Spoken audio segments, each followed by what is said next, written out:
본 방송에서 제공하는 투자 정보는 투자 판단에 대한 조언입니다. 방송에서 제공하는 주식의 가치, 가격 상승 및 가격 하락에 대해서는 방송사에서 보장하지 않습니다.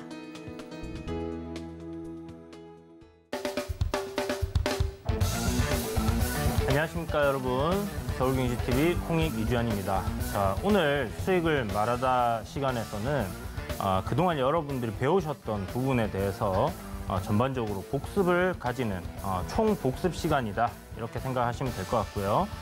제가 예시를 좀 가져왔습니다. 최근에 움직였던 종목들 위주로 해서 예시를 좀 가져왔는데, 이 예시를 통해서 여러분들이 배웠던 5to5 기법부터 해서 그리고 전체적인 추세에 대한 흐름, 이런 부분에 대해서 좀 설명을 드려볼까 합니다. 자, 오늘 내용들이 끝까지 여러분들 잘 시청을 하신다면 1회부터 8회까지 이렇게 쭉 들으셨던 내용들을 한 번에 또 습득하실 수 있는 기회가 되실 테니까 끝까지 시청을 해주시길 바라겠습니다. 자, 그럼 들어가 보도록 하겠습니다. 자, 1강에서 우리가 배웠던 거, 여러분들이 이제 가장 주식을 하시면서 고민이신 부분들이 있을 텐데, 결국은 종목을 어떻게 찾느냐, 그리고 선정하느냐 하는 그런 부분이 될 거예요. 일단 탑다운 방식, 가장 전통적인 방식이다라고 이야기를 드렸습니다.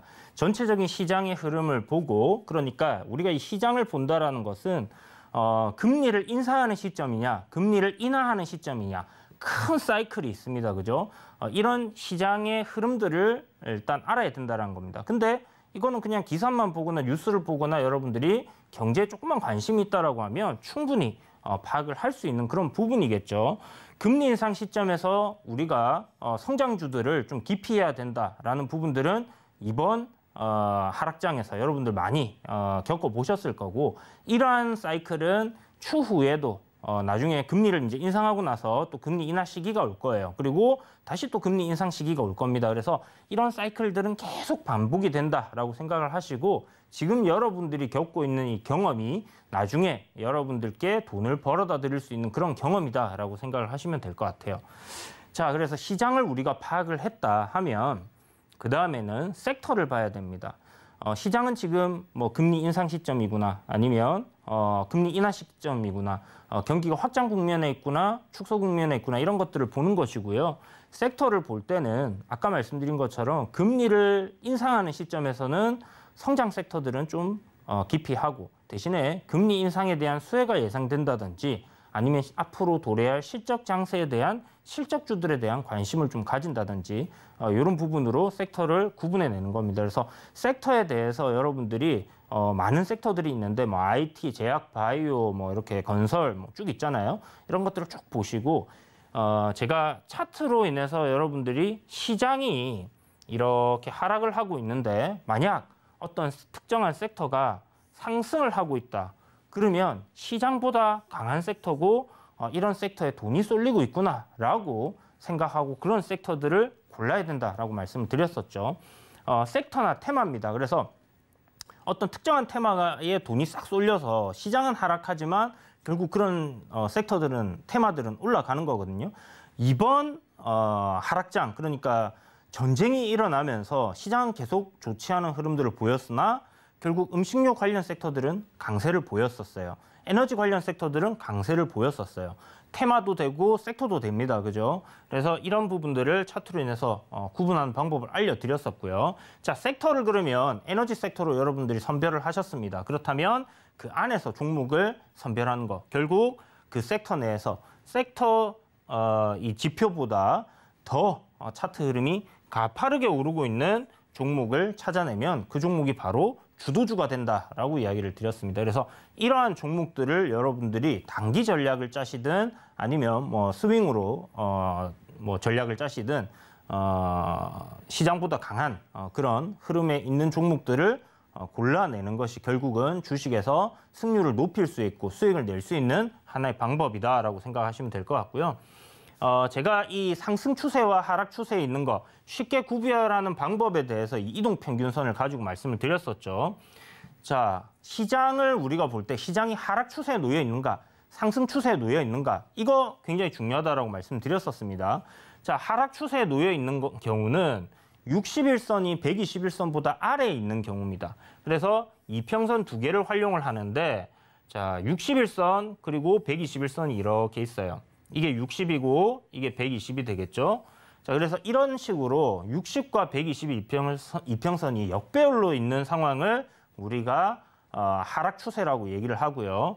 보통 이게 반대의 경우, 그러니까 60선이 이렇게 놓여 있고 121선이 이렇게 밑에 있는 경우입니다. 그러면 60선, 121선 정배열 구간으로 상승 흐름에 놓여 있는 경우는 상승 추세다 이렇게 드렸죠. 자, 그래서 상승과 하락 추세에 대해서 이동 평균선으로 여러분들이 쉽게 구분할 수 있는 방법에 대해서 이야기를 드렸고, 보통 주가가 많이 내려와 가지고 바닥권에서도 뭐 역배열이 나왔다, 정배열이 나왔다는 경우들이 있습니다. 그러나 주가가 일단 상승이 크게 나온 이후에 이동 평균선 60일선이 꺾이고 121선이 따라서 이렇게 돌아 내려가는 그런 흐름이 나온다. 역배열이 나왔을 때는 이제 하락 추세 초입이구나라고 생각을 하셔야 된다. 주가가 분명히 요 밑에 있을 거예요. 60일선 밑에. 그렇기 때문에 이평선들이 따라 움직이는 거기 때문에 이런 부분에 대해서 여러분들이 알고 계신다면 이제 이 종목은 꺾여서 내리막길을 내려가는구나, 아니면 이제부터는 오르막길로 올라가는구나라는 것을 파악하시기 쉬울 거다라는 생각이 듭니다. 그렇다면 우리가 이렇게 시장에 대해서 그다음에 이 추세, 상승 추세인지 하락 추세인지, 시장이 상승 추세에 놓여 있으면 뭐 어떤 종목을 사든 수익 날 가능성이 높을 거예요. 그리고 여러분들이 주식을 평소 투자하는 뭐 비중보다 더 많이 주식에 투자를 할 경우에 자산을 증식시키는 데 있어서 굉장히 유리하다라는 부분입니다. 그래서 우리가 이렇게 시장이 상승 추세에 놓여 있는지 하락 추세에 놓여 있는지, 어떠한 상황에 놓여 있는지를 보는 이유는 바로 현금 비중, 그러니까 하락 추세로 접어들 때 제가 작년 6월 달에 델타 변이가 발생하고 지금 불확실성이 생겼기 때문에 현금 비중을 확대해야 된다. 그리고 7월 달에 3,200이 깨지면 하락 추세로 꺾여 내려갈 가능성이 굉장히 높아지기 때문에 현금 비중을 확대하시라라고 이야기를 드렸잖아요. 그 이유가 바로 이 주식 투자를 하는 데 있어서 어떻게 보면 가장 중요한 부분이라고 할 수 있는 계좌 관리를 위해서 우리가 이런 부분들을 살펴본다라는 겁니다. 그래서 하락 추세로 시장이 접어드는 시점에서는 2,400개 종목들 중에서 거의 뭐 2,300개 빼고는 다 내리막길을 간다라고 보시면 돼요. 그렇기 때문에 현금을 최대한 확보를 하고, 그 다음에 주가가 많이 내려와서 정배열로 바뀌는 시점이 온다. 그때는 확보해뒀던 현금을 다시 주식들을 매수하는 시점으로 이렇게 생각을 하시면 된다라는 부분들을 이렇게 1강에서 우리가 이야기 드렸다라는 부분, 기억나시는 분들은 기억나시죠? 그리고 기억 안 나시는 분들은 적으시면서 공부를 하시면 될 것 같습니다. 자, 우리 또 2강에서 오이오 기법, 굉장히 좀 센세이셔널한 기법이다라고 얘기하시는 분들도 있고, 안 맞다라고 얘기하시는 분들도 있었습니다. 안 맞는 부분들은 제가 왜 안 맞는지에 대해서 설명을 드렸죠. 그리고 어떤 기법이 있다라고 하면 모든 종목에 그게 다 적용이 되고 다 통용이 되고 그럴 것 같으면 그건 기법이 아니에요. 뭐 비기가 되겠죠. 근데 그런 비기라는 거는 없습니다. 주식시장에. 여러분들께 뭔가 어떤 100%의 확률로 수익을 낼 수 있는 방법을 누군가 알려주겠다. 사기라고 생각을 하시면 돼요. 저는 여러분들께 단기적으로 매매를 하는 데 있어서 하나의 툴을 갖다가 제공을 해드렸고, 이 툴은 완벽하게 이대로 그냥 사용을 하셔도 되지만 여러분들 걸로 만들기 위해서는 무한 반복 숙달이 필요하다라고 분명히 말씀을 드렸고요. 아무 종목에나 갖다 대입을 하면 당연히 맞는 경우도 있고 안 맞는 경우도 생길 겁니다. 자, 그럼 오이오 기법은 처음 들으시는 분들도 있으실 텐데 뭐냐 하실 수 있어요. 단기 매매 기법입니다. 단기라는 건 뭐예요? 기간이 짧다라는 거예요. 짧은 기간 안에 우리가 수익을 낼 수 있는 그런 매매 방식입니다. 자, 오이오 기법 말 그대로 5일선을 돌파하는 종목을 종가에 매수를 하는 거예요. 그런데 오늘 사고 내일 만약에 그 종가보다 주가가 하락해서 마감할 시에는 그 다음날 종가에 한 번 더 산다. 그래서 2번 매수를 분할로 한다라는 거고요. 그 다음에 이 종목을 5일간 보유를 한다. 그래서 기간 손절이 있습니다. 시간이 계속 늘어나는, 올라올 때까지 기다리는 거는 단기 매매가 아니겠죠, 여러분. 그렇기 때문에 5일 안에 무조건 목표한 수익 안으로 오지 못한다면 잘라낸다. 왜? 5일선을 돌파하는 종목들은 많고 시장에 핫한 종목들은 계속 많기 때문에 여기에 접목되는 종목들을 계속해서 공략을 해가면 돼요. 그런데 안 가는 종목을 잡고 계속 가기만을 기다릴 필요가 전혀 없기 때문에 이 5일간 기다려도 수익이 나지 않는다 하면 우리가 그 시간에 대한 그런 부분들을 손절로 잡고 그리고 그 시간을 다른 종목에 투자를 해서 수익을 내는 대로 활용을 한다라고 생각을 하시면 될 것 같습니다. 자, 그래서 기간 손절 5일이 있고 매수한 당일 저점 이탈 시에는 손절을 한다. 손절도 명확하죠. 그래서 5일선을 주가가 이렇게 상승을 합니다. 주가가 이렇게 이제 보통 올라갈 때 이런 식으로 상승을 하잖아요. 그러면 이런데 막 상한가가 나오고 급등한 종목이 있어요. 굉장히 시장에서 주목을 받고 이슈를 받고 해가지고 주가가 막 움직입니다. 막 이런 식으로 움직이고 하다가 5일선 아래로 이렇게 주가가 내려와요. 종가에. 그 종가가 5일선 아래에서 머물다가 어느 순간 5일선을 돌파를 하게 됩니다. 그러면 이날 종가에 우리는 매수를 한다. 첫날, 다음날 시세가 올라와서 목표한 수익을 준다 하면 매도가 되는 거고요. 수익 챙기는 거고요. 만약에 5일선 종가 매수를 했는데 음봉으로 이렇게 떨어졌어요. 그러면 두 번째 매수, 2차 매수가 되는 거죠. 그래서 1차 매수, 2차 매수를 하고 5일을 기다렸는데 주가가 이런 식으로 올라오게 되면 수익을 분할로 챙겨가는 겁니다.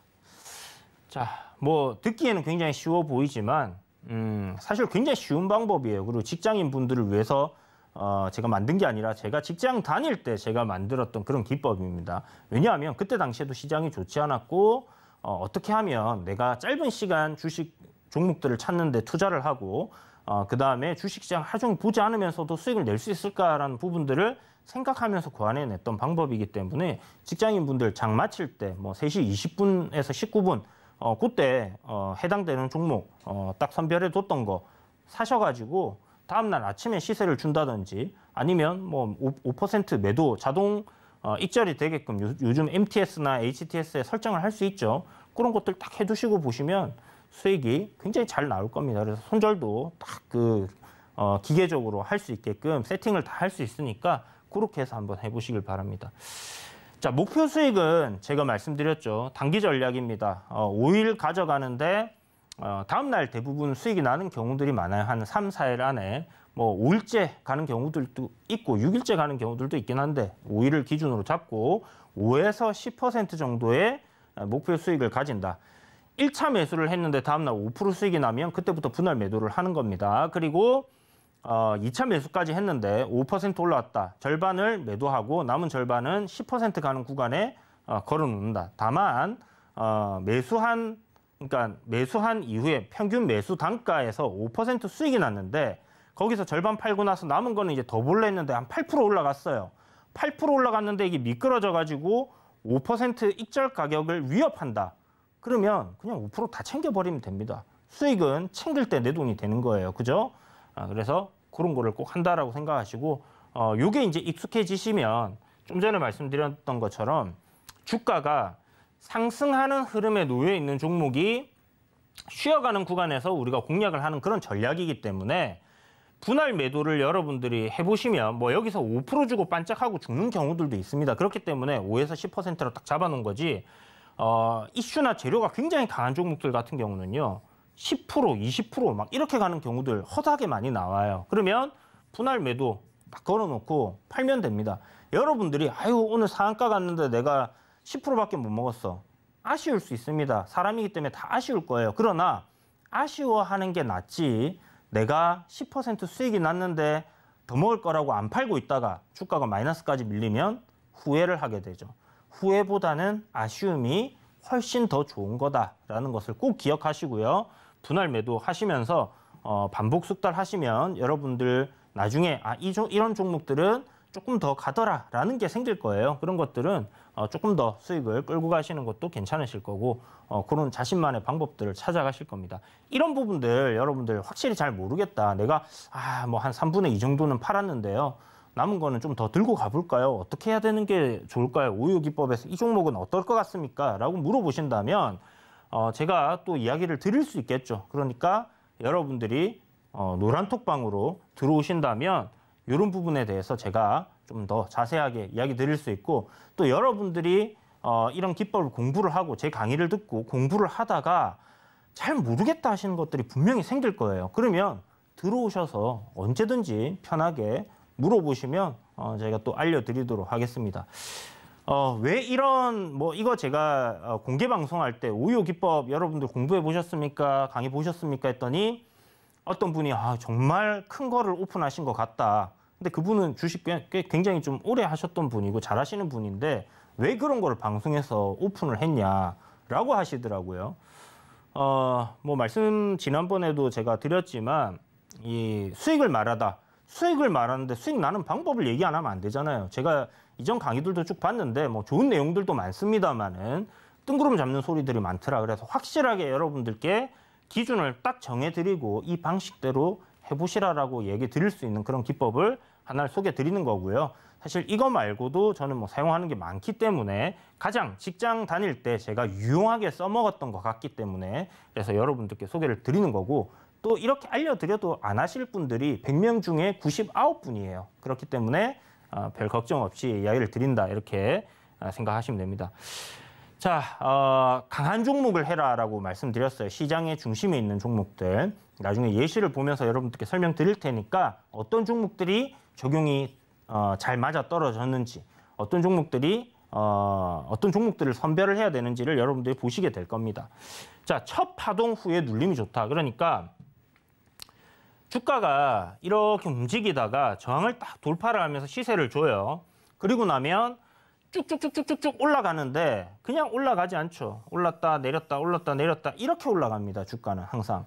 그러면 이 첫 파동 이후에 나오는 눌림을 공략할 때 가장 좋다. 왜 이 얘기를 드리냐면 이거는 사실 노파심 때문에 저는 위에서 한 4파 조정 위에 5파 가는 것도 잡고요. 더 위에서 막 살 때도 있어요. 3배, 4배 갔을 때도 살 때가 있는데, 문제는 여러분들이 숙달되지 않았기 때문에 너무 고점에서 잘못 들어가셨다가 손절을 못하는 상황이 올까 봐 항상 말씀드리지만 손절을 꼭 하셔야 된다는 거, 그거는 꼭 기억해 두시고요. 손절이 안 되면 안 돼요. 왜냐하면 이거는 5%, 10%를 먹고 단기로 수익을 내는 거기 때문에 짧은 시간 안에 수익을 내고 회전을 갖다 계속 시키는 거다. 이렇게 생각을 하시면 됩니다.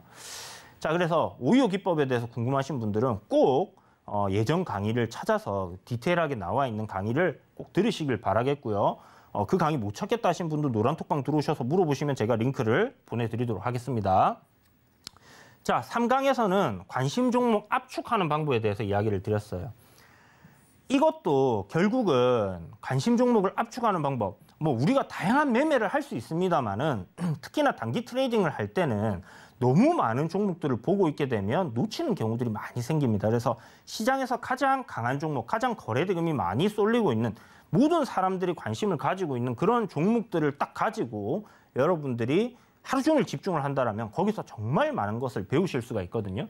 그래서 관심 종목을 최대한 압축을 하고 그 종목들 위주로 여러분들이 보시라고 이제 3강에서 이야기를 드렸고요.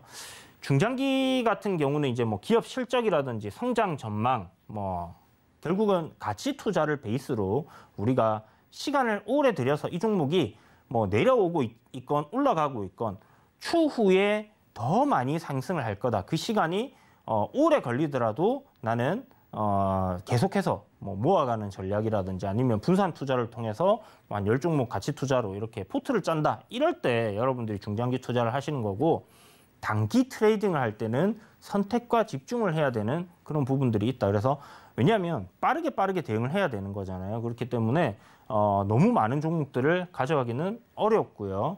한 3종목에서 5종목 내외로 구성을 하는 게 좋고, 시장의 이슈로 인해서 큰 거래량과 변동성을 동반한 종목들로 해야 됩니다. 우리가 시간을 짧게 잡으면서도 수익을 내기 위해서는요, 변동성이라는 게 있어야 돼요. 이 변동성이 없다고 하는데 만약 내가 들어가서 이 종목으로 단타를 치겠다라고 딱 들어가 앉아 있습니다. 수익이 나겠어요, 그날 안에? 안 나겠죠, 당연히. 삼성전자 여러분들 사가지고 물론 단타를 할 수는 있겠습니다만은 삼성전자 사가지고 오늘 3% 수익 나야지.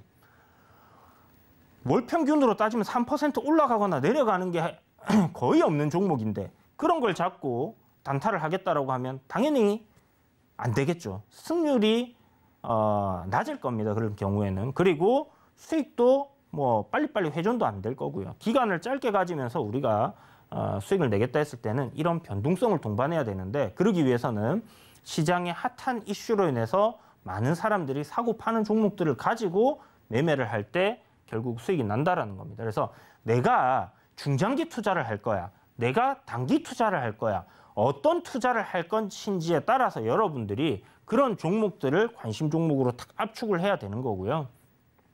포트폴리오에 저는 이거를 좀 섞어서 쓰는 게 좋다고 생각합니다. 굉장히 기업이 건실하고 꾸준하게 배당을 주고 상승을 할 수 있는 그런 종목들을 한두 종목 정도 사두시고요. 그런 종목들은 건드리지 않고 길게 보고 단기 종목들 뭐 아까 말씀드린 것처럼 종가에 사서 5일 정도 가져가는 그런 전략으로 하나나 두 개 정도를 하신다면 굉장히 괜찮은 포트의 구성이 될 거다라는 생각이 듭니다. 그래서 단기적으로도 수익을 뭐 항상 수익을 나진 않겠죠. 수익 났다 손실 났다를 반복하면서 이렇게 트레이딩을 하시면서 여러분들이 시장에 대해서 공부도 하시고 그리고 수익도 쌓아가시면서 중장기 투자는 뭐 손실이 한참 났다가 또 수익이 났다가 할 수 있을 겁니다. 그래서 기간 뭐 1년이나 3년 잡아놓고 쭉 끌고 가는 그런 전략으로 하신다면 괜찮으실 거예요. 그래서 시장의 중심 테마와 종목들의 대장에 집중을 해라. 제가 테마주 하는데 대장을 안 하면 어떻게 된다 했습니까?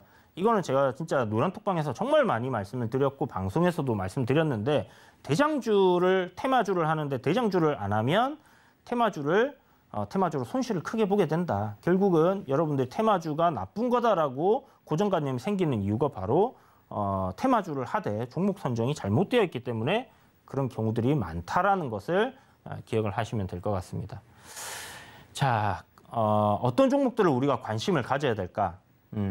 종목 선별하는 방법이에요. 1강에서는 탑다운 방식의 전통적인 방식을 이야기 드렸다면 3강에서는 거래량이 폭발한 종목들 위주로 여러분들이 관심 종목을 딱 짜주시고요. 최소 거래량이 평균 대비 한 300%는 급증한 종목, 이런 종목들을 여러분들이 보셔야지 된다는 거예요.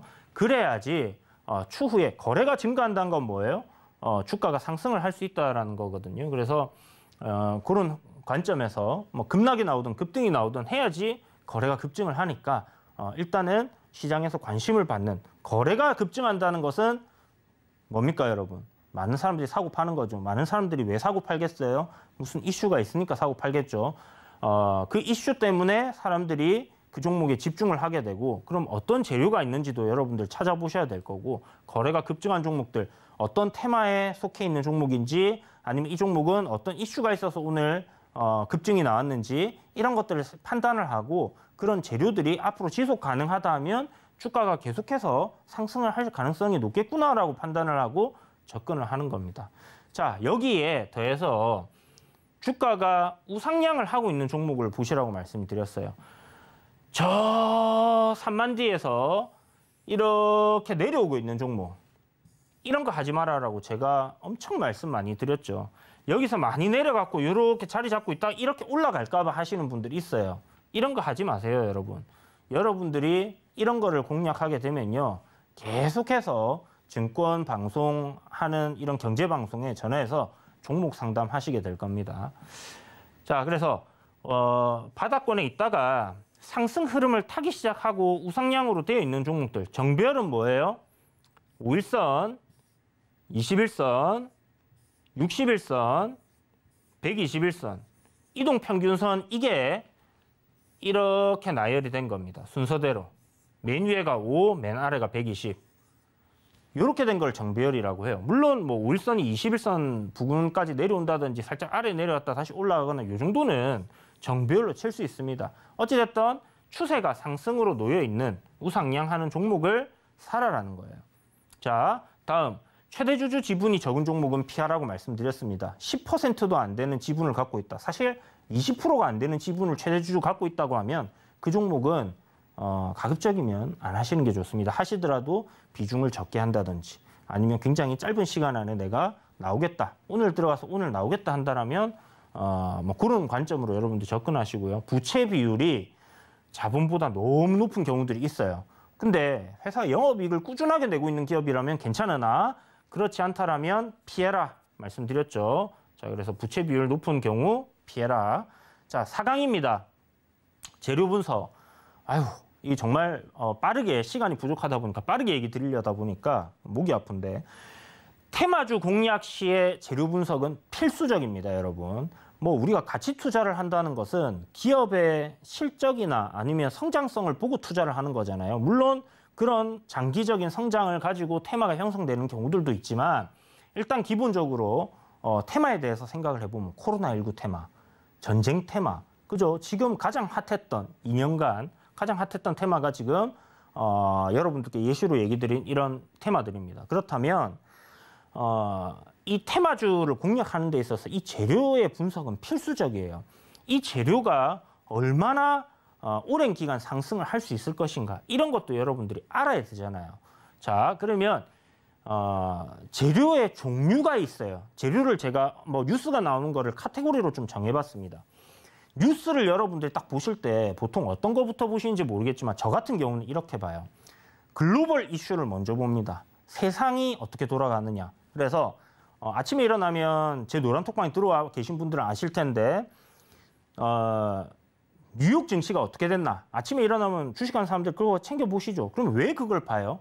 글로벌 정세가 어떻게 됐나. 지금 글로벌적으로 가장 핫한 이슈는 뭐예요? 전쟁.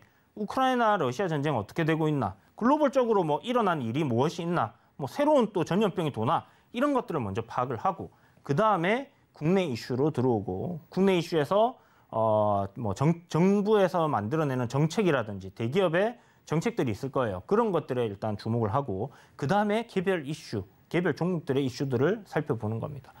그래서 제가 생각할 때 이 재료들 중에서 가장 강하고 가장 오래가는 재료는 뭐냐면 사회적 이슈예요. 사회적 이슈는 뭐냐 하면 우리가 이 사회에서 우리가 살아가는 데 있어서 너와 나 누구든지 간에 이런 이슈, 어떤 특정한 이슈로 인해서 우리 삶에 엄청난 영향을 끼치는 그런 이슈들이 바로 사회적 이슈입니다. 예로 들면 코로나19 같은 팬데믹이 될 수 있을 거고요. 또 다른 예로 들면 인플레이션이라는 이런 부분들 될 거예요. 곡물 가격이 상승을 하고 물가가 크게 상승을 하니까 어떻게 돼요? 우리에게 문제가 되는 거죠. 자, 부동산 가격이 폭등을 해요. 사회적 이슈가 맞죠. 그러나 뭐 국내에 한정돼 있는 이슈이기 때문에 글로벌적인 상황보다는 조금 강도가 약하다 이렇게 생각할 수 있을 거고요. 자, 정책적 이슈를 그 다음으로 저는 생각합니다. 정부 정책에 반하지 마라 이런 얘기 들어보셨죠. 정부에서 엄청난 자금을 쏟아부어갖고 우리가 이런 뭐 특정한 기술을 개발하는데 지원을 할 거야. 이렇게 되면 어떻게 돼요? 그거 관련된 사업을 하고 있는 기업들이 쫙 올라가겠죠. 일례로 어떤 게 있을까요, 여러분? 그린 뉴딜 들어보셨습니까? 자, 탈원전을 하면서 신재생 에너지들을 키우겠다 해서 그린 뉴딜이라는 키워드를 탁 써가지고 정부에서 굉장히 지원을 하겠다라고 했습니다. 우리나라뿐만이 아니라 미국에서도 그런 얘기가 나왔죠. 어떻게 돼요? 신재생 에너지 관련주들이 막 주가가 급등을 합니다. 정부 정책 때문에 그런 거죠. 그래서 정부 정책 이슈에 주목을 하고 사회적 이슈 다음으로 뭐 어떻게 보면 포괄적으로 다 포함이 되는 걸 수도 있지만 정부에서 지원을 하는 이런 이슈들에도 생각을 하셔야 되고 자, 그 다음에 대기업에서 얘기를 합니다. 연초가 되면요. 각 기업들이 비전을 제시해요. 비전. 자, 우리는 미래에 이런 먹거리를 생각하고 여기에 투자를 하겠습니다라고 해요.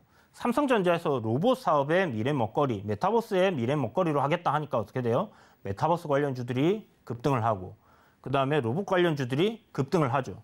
그런 것들입니다. 그래서 이런 것들이 어느 정도의 강도를 가지고 있느냐. 그러니까 이 대기업을 갖다가 뭐 서열화한다는 건 좀 웃기긴 하지만 우리나라 최고의 기업은 삼성이니까 삼성에서 이렇게 한다라고 하니까 관련주들이 많이 올라가듯이 예를 들어서 여러분 구글에서 자율주행 자동차 시장에 우리가 뛰어들겠다라고 발표를 해요. 그러면 어떻게 될 것 같아요? 자율주행 관련주들이 다 올라가게 돼 있어요. 그러니까 뭐 우리나라 대기업들뿐만이 아니라 글로벌적으로 굉장히 사이즈가 큰 그런 기업들이 있잖아요. 구글, 아마존, 뭐 메타 뭐 이런 기업들이 만약에 뭐 마이크로소프트라든지 인텔이라든지 이런 기업들이 어떤 특정한 이슈가 맞물린다 했을 때는 굉장히 그 테마들이 크게 갈 수 있다는 걸 기억해 두시고, 그 다음으로 볼 거는 개별 이슈입니다. 개별 이슈는 사실 가급적이면 안 하시는 게 좋다. 왜냐하면 반짝하고 끝날 수가 있기 때문에, 그 반짝하고 끝난다라는 걸 여러분들이 알고 있어야 되기 때문에 제가 개별 이슈를 이렇게 넣어놨습니다. 뭐 예를 들어서 실적이 뭐 단기적으로 확 좋아졌다든지, 그러면 주가가 뭐 엄청 좋아졌다 하면 진짜 뭐 평소에 적자가 나던 기업이 영업이익이 막 1,000억, 2,000억, 3,000억 막 폭발적으로 증가하는 경우가 있어요. 그럴 때는 주가가 많이 올라갑니다만, 그러지 않고 뭐 갑작스럽게 뭐 한 분기 정도 아니면 1년 정도 좋았다가 안 좋아지는 경우들 같은 경우는 한마디로 실적 발표할 때 그런 것들, 아니면 수주 공시, 이런 것들이 개별 이슈예요. 그래서 이런 것들은 반짝하고 끝날 수 있다. 다만 개별 이슈 중에 좋은 게 있습니다. 우리 주식의 꽃이라고 하는 M&A 관련된 이슈, 인수합병 관련된 거, 회사가 매각이 됐다든지, 엄청 좋은 회사에 매각이 된다든지, 아니면 매각된다라는 이야기가 돌 때 올라가요. 우리 SM그룹이 뭐 네이버에서 산다, 카카오에서 산다 해서 주가가 많이 올라갔던 것처럼 그런 개별 이슈. 그 다음에 뭐 HLB에서 어떤 뭐 신약에 대한 임상 3상의 결과가 좋게 나왔다. 개별 이슈죠. 그런 것들로 인해서 올라가는 거. 이런 것들이 있다라는 거. 그래서 M&A 이슈라든지, 그 다음에 이제 임상에 대한 기대감, 그리고 뭐 게임주들 같으면 신작 발표를 했는데 뭐 구글 앱스토어 매출 1위를 갖다가 뭐 하고 있다든지, 그렇게 되면 그런 것들이 좀 강하게 상승할 수 있는 요인이 되겠죠. 그래서 이렇게 재료 분석을 하는 게 굉장히 중요하고요. 여기 이제 밑에 많은 사람들 얘기 드렸고, 재료는 항상 불확실성을 내포하고 있어야 됩니다. 이 불확실성이란 건 뭐냐면요, 우리가 했다 하면 끝나는 거예요. 예를 들어서 리비안 관련주들이 급등을 할 때, 리비안이 이제 나스닥에 상장을 한다. 그러면 상장을 하게 되면 하기 전까지는 일정은 잡혀 있지만 취소도 될 수 있는 거잖아요. 그러니까 불확실성이 있는 겁니다. 그런데 요게 확정적으로 상장 딱 하니까 재료 소멸로 다 죽어버리죠. 그리고 뭐 그 싸이월드 같은 경우에 보면 오픈 일자가 딱 정해졌어요. 그 오픈 일자가 있으니까 일정에 따라서 이렇게 이제 기대감이 증가를 하면서 주가들이 상승을 하고, 오픈을 딱 하고 나니까 빠져버립니다. 그런데 완전 오픈이 아니었어요. 그죠? 가오픈이었었습니다. 그때는. 그렇기 때문에 불확실성이 계속 있었던 거죠. 그런 것들이 항상 재료에는 녹아 있어야 된다. 코로나19 팬데믹이 터졌습니다, 여러분. 팬데믹이 터졌는데 제약, 바이오, 뭐 마스크 다 올라가요. 주가가 쫙 올라가는데 어떻게 돼요? 백신 나왔다 하니까 다 죽어버리죠. 그러니까 치료제가 언제 나올지 모른다라는 그런 불확실성, 그 다음에 백신이 언제 개발될지 모른다는 그런 불확실성을 다 내포를 하고 있는 겁니다. 그래서 어떠한 불확실성이 확정적으로 변할 때는 재료가 소멸된다라는 것을 꼭 기억하시면 될 것 같고, 좀 전에 말씀드렸던 일정이 잡혀 있는 기업들 같은 경우, 요번에 6월 달 중순에 뭐 바이오 USA라고 있죠. 그럼 바이오주들이 꽤 괜찮게 오를 거 아니에요. 제가 뭐 도너 리포트에서도 여러분들 소개시켜드렸던 뭐 좀 이따가 나중에 예시로 보여드릴 텐데, 그런 종목들이 결국은 이제 일정이 되면 조정을 받을 가능성이 높다. 안랩 같은 거 제가 요번에 지방선거 하기 한 이틀 전에 정리 다 하시라고 말씀드렸죠. 그래서 그런 것들, 그런 식으로 수익을 챙기는 겁니다. 일정이 딱 끝나고 나니까 어떻게 돼요? 주가가 빠져버리는 그런 상황들이 발생을 하는 거죠. 대선 테마도 마찬가지고요. 자, 그래서 4강 재료에 대해서 배웠고, 자, 기본기, 요거는 사실 그냥 말만 하고 넘어가도록 하겠습니다. 여기서 다시 다 할 수는 없으니까. 자, 고정관념 일단 버려야 됩니다. 어저께도 제가 어떤 종목 가지고 이야기를 드렸는데, 제가 이제 상한가 들어갈 거라 생각해서 매수를 했었어요. 그런데 노란톡방에서 누군가 이거 사도 될까요? 하는데 제가 들고 있는 거를 남한테 이제 사라고 하면 제가 감옥 가야 되잖아요. 그렇기 때문에 말은 못 하고 있는데 다른 한 분이 주봉과 월봉이 너무 올라서 사면 안 됩니다 라고 얘기하시는 거예요. 그래서 주봉 월봉이 좋은데 저분은 어떤 부분이 안 좋으실까? 왜 안 좋게 보십니까? 라고 하니까 너무 올랐대요. 그런데 제가 항상 방송에서 얘기하죠. 가는 종목이 더 간다. 그죠? 테마의 대장인데 사야 되는 거였어요. 그런데 그렇게 사야 됩니다라고 말씀은 못 드리니까 이런 고정관념을 버리시라고 막 말씀을 드렸었어요. 어떤 고정관념이냐? 주가가 내려와서 여기 있으면 바닥권에 있으니까 안전하다라고 생각해요. 안전. 주가가 급등을 해서 올라와 있어요. 위험. 이거 어떤 바보가 이런 얘기들을 하는지는 모르겠지만 여러분, 주가가 많이 올랐으니까 위험해요? 주가가 많이 내려와 있으니까 안전하다 생각됩니까? 그거는 여러분들의 마음속에서 어떠한 기준이 없이 그냥 생각나는 거를 말하는 거예요. 여러분들 마음인 거예요. 이성이 아니라 감정인 겁니다. 올랐으니까 위험하다. 많이 올라간 거 같으니까 너무 위험해 보여. 여러분들의 감정인 거예요. 근데 그런 종목이 더 올라가면 어떻게 돼요? 한참 더 올라가면 여기가 저점이었네? 라고 되는 거죠. 여기 땅굴 파고 내려가면 어떻게 돼요? 여기가 고점이 되는 거예요. 그렇기 때문에 이거는 그냥 고정관념인 겁니다. 그래서 주식을 하는 데 있어서 이런 말도 안 되는 생각들을 여러분들이 버리셔야 되는데, 저도 물론 예전에 초보 때는 주가가 많이 올라 있으면 위험해 보이고 많이 빠져 있으면 안전해 보이고 했었습니다. 그게 잘못된 관점이다라는 거. 바닥주라는 거는요, 시간이 지나봐야 거기가 바닥인지 알게 되는 겁니다.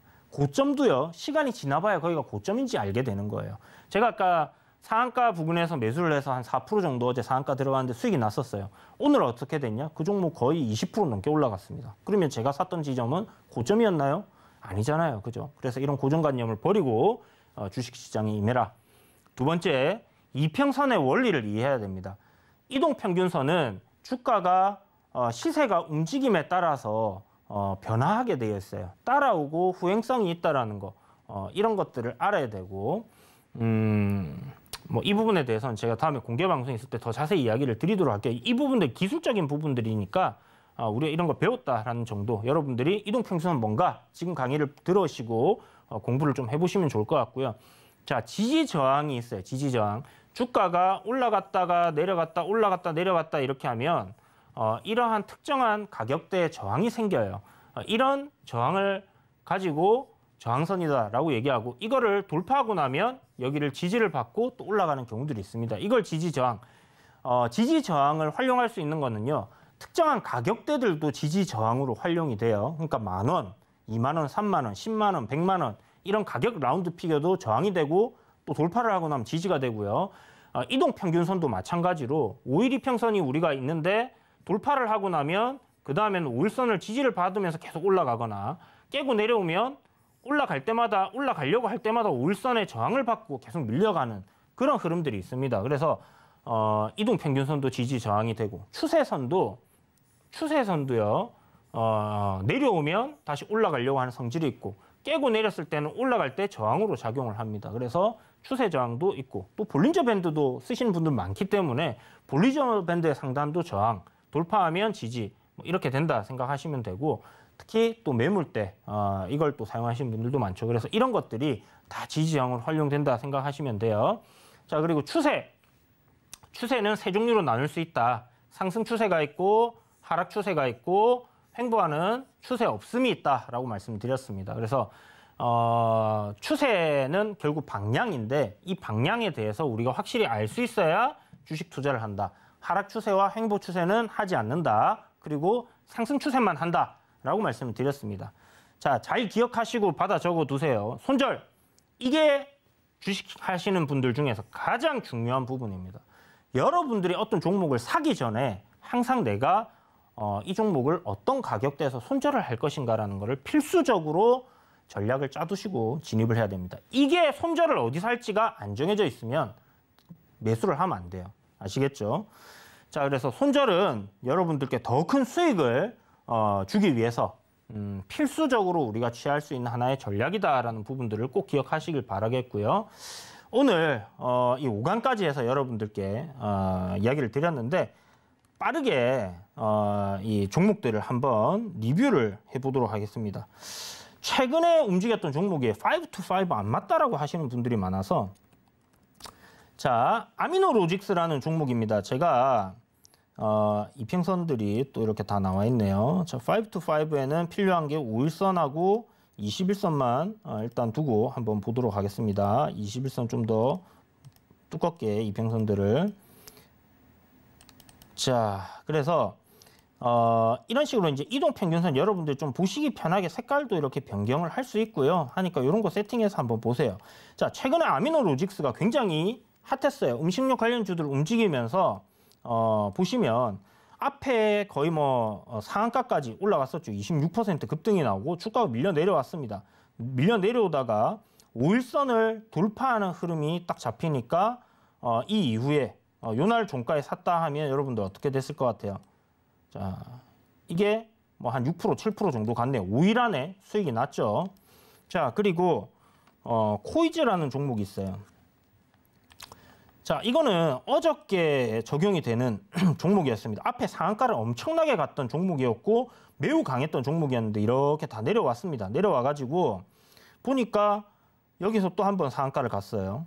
상한가 가고 주가가 올라가다가 울선 아래로 내려왔는데 돌파하니까 어떻게 돼요? 이날 매수하신 분들은 오늘 뭐 고가가 22%니까 5% 이상 수익을 챙기셨겠죠. 자, 그 다음에 TYM 동양물산 이름 바뀐 거죠. 자, 이 종목도 앞에 상한가가 갔다가 조정이 내려와서 5일선을 돌파한 날 종가에 사니까 다음 날 11%가 급등이 나왔습니다. 수익을 챙길 수 있었겠죠. 자, 여기서 또 5일선 타고 내려왔어요. 5일선을 돌파한 날 이날 샀다. 그러면 다음 날 3% 올라가고 오늘 15% 올랐습니다. 5일 안에 수익을 챙길 수 있는 종목이 됐죠. 자, 또 볼게요. 우림 PS. 자, 이게 어제 제가 말했던 종목이에요, 사실. 4% 수익이 나면서 상한가 들어갔다가 오늘 수익을 챙기고 나왔는데 이렇게 만들어져 있으니까 고정관념이 있으니까 이게 위험하다라고 생각을 하는 겁니다. 급등하고 있으니까. 지금 사도 될까요? 하는데 안 된다라고 말하는 거죠. 주봉, 월봉 보면 신고가 그러면 저는 좋아 보이는데 또 많이 올랐다라고 생각이 되니까 위험하다라고 생각하는 겁니다. 기준이 없는 거예요. 위험하다라는 기준이. 그냥 올랐기 때문에 위험한 거는 없습니다, 여러분. 자, 이것도 한번 보세요. 앞에 거래량이 크게 터졌습니다. 그리고 1,000억 이상 터졌죠, 거래대금이. 그리고 주가가 대략 뭐 한 25%까지 올랐던 종목이 이렇게 밀려 내려왔는데 울선, 이날 울선에 걸쳤었네. 이날 매수를 했다. 2, 3, 4, 5 수익 챙겼죠. 뭐 6일까지 기다렸으면 뭐 이렇게 됐지만 제가 말씀드렸다시피 5일 지나서는 내 거 아니다 생각하시면 되고. 자, 휴림 로봇 테마로 여러분 생각해 보세요. 로봇 테마들 중에서 제일 대장인 거 휴림 로봇이다 말씀드렸었죠. 요때도 뭐 차트 좋다 이야기 드리고 다 했었는데 최근 걸로 봅시다. 최근 걸로. 자, 주가가 횡보하다 5일선을 돌파했어요. 여기서 어제 그러니까 며칠 전에 샀으면 지금 주가가 2, 3일 안에 이런 식으로 급등이 나오면서 또 수익을 챙길 수 있었을 거고요. 대성산업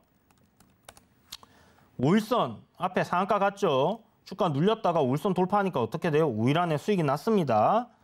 보이시죠, 여러분? 제가 거짓말 안 합니다. 서암기계공업. 자, 상한가 갔습니다. 주가가 쭉 눌려 내려오다가 요날 5일선 돌파했다 사셨다 하더라도 이날 갭 떠서 수익을 챙겼을 거고 요날 5일선 돌파했다 해가지고 매수를 해도 되고 이날 샀어도 지금 다 수익 났죠. 자, 그 다음에 뭐 해인 이거 다 지금 테마주를 말씀드리는 거예요. 재료를 다 내포하고 있습니다. 5일선 돌파하고 수익 났고 지금 여러분들께 얘기 드리는 거 대창 단조 우크라이나 재건이라는 테마가 얼마나 핫해요. 그죠? 이런 테마들을 여러분들이 5일선 급등 이후 거래량 나오고 눌렸다가 돌파하면 매수해보는 거예요. 손절 명확하잖아요. 손절 딱 잡고 들어가가지고 수익 챙기고 나오면 되는 겁니다. 장 끝날 때 사갖고 다음날 팔던가 별 그게 신경 쓸 것도 없어요. 현대에버다임. 현대에버다임. 뭐 이것도 우크라이나 재건이죠. 며칠 전에 21선 올라가고 있는데 5일선 돌파하니까 어떻게 돼요? 다 수익이 났죠. 5% 이상. 자, 도화 엔지니어링도 재건 관련주입니다. 뭐 차트가 비슷하긴 합니다만 어쨌든 이런 식으로 수익이 난다. 그래서 여러분들이 단기 전략인데 주가가 비리비리하게 움직이고 거래대금도 별로 안 나오고 이런 것들을 사면 당연히 5일선 돌파한다고 누가 쳐다봐 주겠습니까? 안 쳐다봅니다. 그죠? 그렇기 때문에 수익이 안 나는 거고 이런 종목들로 매매를 해야지 된다라는 것을 여러분들이 꼭 기억을 해주시면 될 것 같고요. 뭐 5일선 따라서 이렇게 상승하는 종목들이 있다. 그러면 못 사는 거예요. 이런 것들은 5일선 아래로 내려올 때까지 기다리시고 그 다음에 테마가 형성되었을 때 보면 제가 여러분들 여기 제가 관심 종목 창에다가 보면 원숭이 두 창 이렇게 해서 딱 정리를 해놨어요. 한 창 같은 것도 봐봐요. 한창 바이오 같은 거 급등이 나오고 시세가 나왔습니다. 거래되면 크게 터졌어요. 주가가 내려오다가 울선 위로 딱 돌파하게 되면 매수를 하면 되는 거예요. 아직 시세가 안 나왔죠. 뭐 어떻게 될지 나중에 지켜보시고요. 자, 뭐 녹십자 MS 이런 것들도 울선 아래로 내려왔다가 돌파가 나오면 매수를 하면 되는 겁니다. 근데 지금 아직은 안 나와 있네요.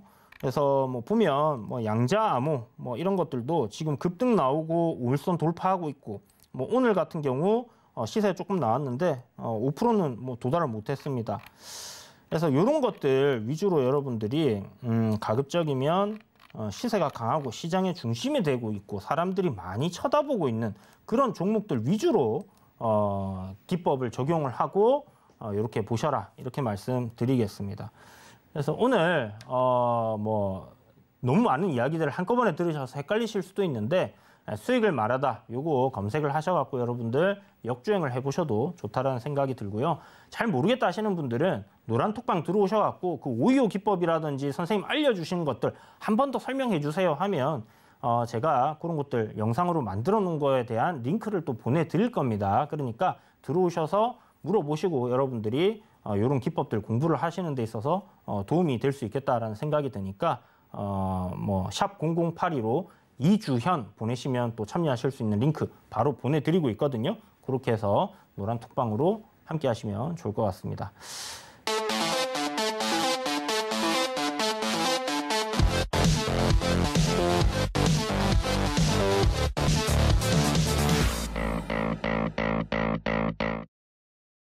네, 여러분 오늘도 1시간가량 수익을 말하다 해서 지난 방송 시간 때 우리가 배웠던 것들 총 복습하면서 예시까지 이렇게 이야기를 드렸는데요.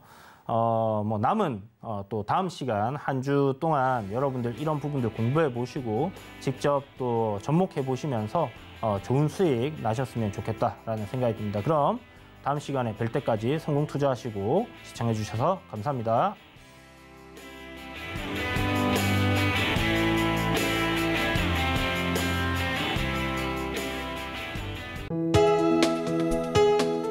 본 방송에서 제공하는 투자 정보는 투자 판단에 대한 조언입니다.